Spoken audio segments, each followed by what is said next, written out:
today I'm going to show you how to fix a stock. A lot of times a gun can be fixed just to where it's serviceable.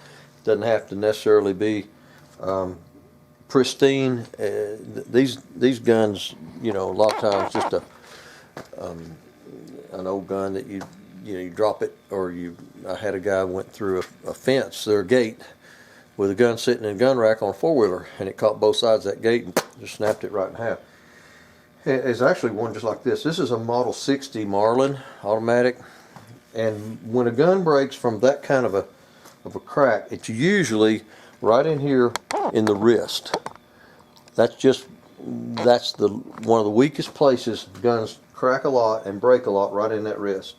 If you want that crack to disappear, you can sand the gun down and refinish it, but you can fix them. A lot of them can be fixed, and if you'll do it this way, it's just as strong or stronger than when it was brand new. Now, I went ahead and glued this back before I even started thinking about how to put this into put it on film. I went ahead and glued. This thing had two breaks, cracks. One of them, it was completely in half, and the other one was a crack that went down beside it. And there was a crack down the middle. I don't know what happened to this thing. I don't ask those kinds of questions. So I glued all that back, and I've got strips of tire. Tire strips are really good for binding. You can take an inner tube, just a plain old, inner tube from a car, truck. Bicycle is actually thinner and it's more delicate, and it'll stretch and pull real well. It's smooth, so it doesn't leave scar. It doesn't scar the finish, and you can wrap that thing multiple times around an area like that and put tremendous pressure, and that pressure comes from all directions, so it really does a good job of binding something like that.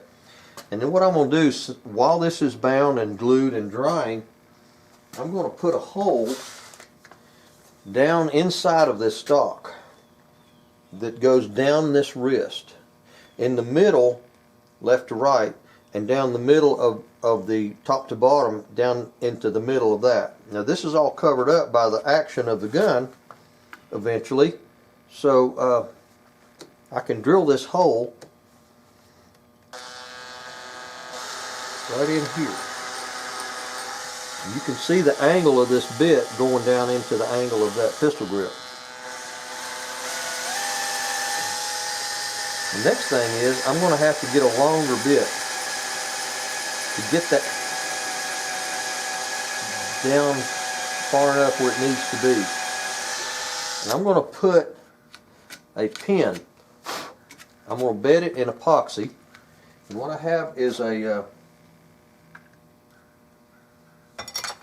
have a stainless steel piece of threaded rod. This is a piece of all thread. And when I find out how long I need it is, I'm going to embed that piece of stainless from down here where I got good solid wood to up here, and put that thing in epoxy about that long.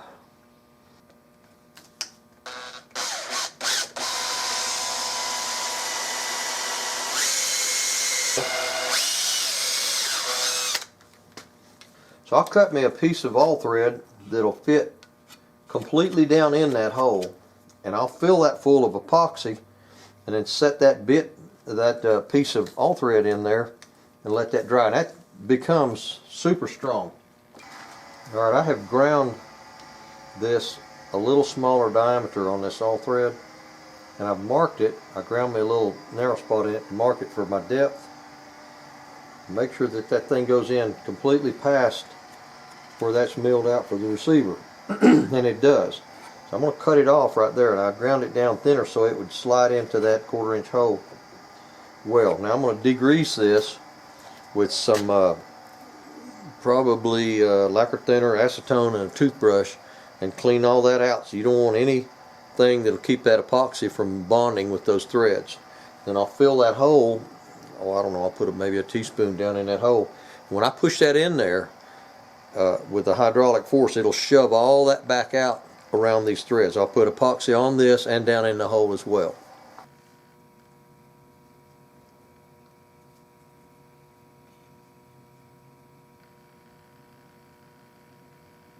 I'm just letting gravity take that stuff all the way to the bottom of that hole, just letting it run down.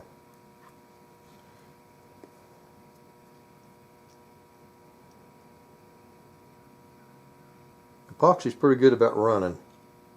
This is officially a quick set 5-minute epoxy, and it's a JB brand, JB Weld.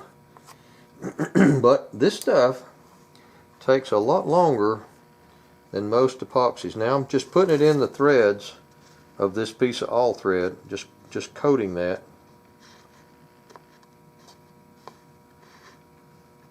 And we'll slip it down in there, and epoxy is going to run all over the place. That's okay. Just push it in there slowly, and it'll get all up in those threads. It's creeping into those threads as that's going down.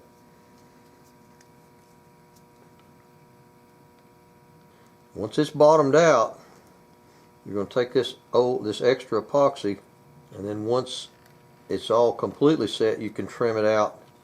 Oh, you can use a Dremel or a chisel or whatever. You can cut the extra out of there. So you can just roll it right off of there then. Concrete's similar. When concrete is almost set, it's very fragile. You can hit it with a hammer and it'll just crack all over the place when it's almost set, and it'll reach a point where it starts hardening. But for a while, after it looks like it's pretty dry, it's got just a little bit of time where it's very fragile. So that epoxy's trimmed off, it's set, and the wood glue is drying. Wait another couple of hours, take it apart, put the gun back together. This is dried now for several hours, and I've taken just a wet rag to wipe off any glue, wood glue residue there is on there, and I've got it just wiped down and dried. And I've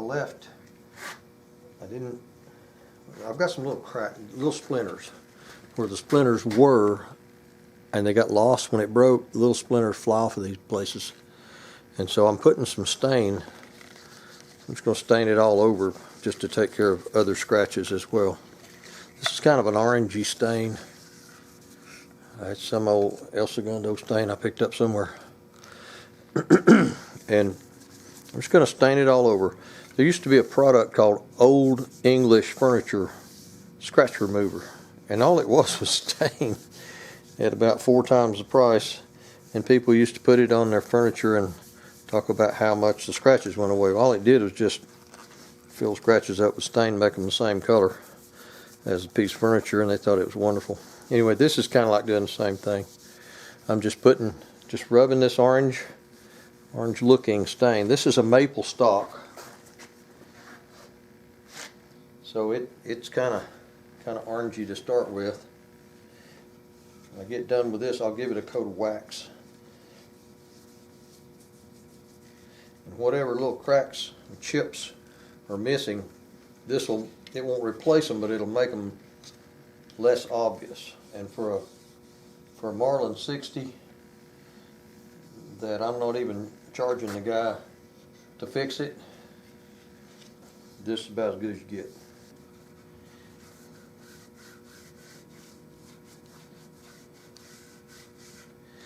It works to protect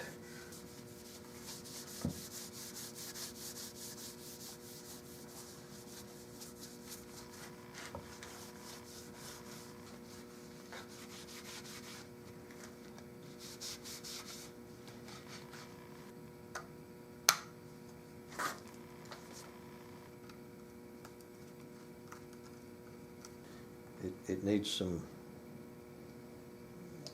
little tiny bit of surface rust removed. Just needs to be cleaned really well. I use heavy oil, like a 30 weight oil, and 4/0 steel wool, and it'll clean off surface rust as good as anything I've ever seen.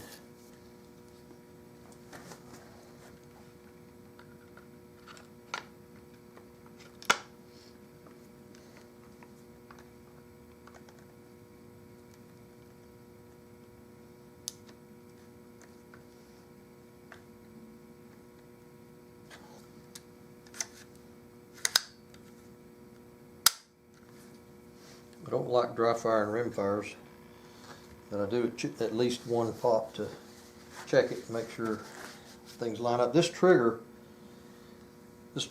sits in the floor plate, and where it touches the sear and everything is in the group above it, so that they're not connected like on most rifles.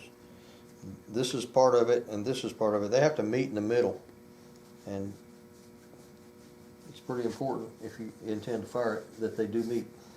Maybe somebody can use that to fix Grandpa's gun or whatever. That's the most common place that a gun's going to break. If it gets dropped or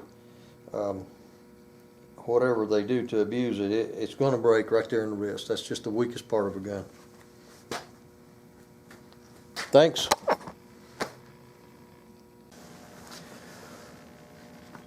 Well, thanks for choosing to spend your time here with me today. I hope you've enjoyed this program. I'll try to post a new segment each weekend.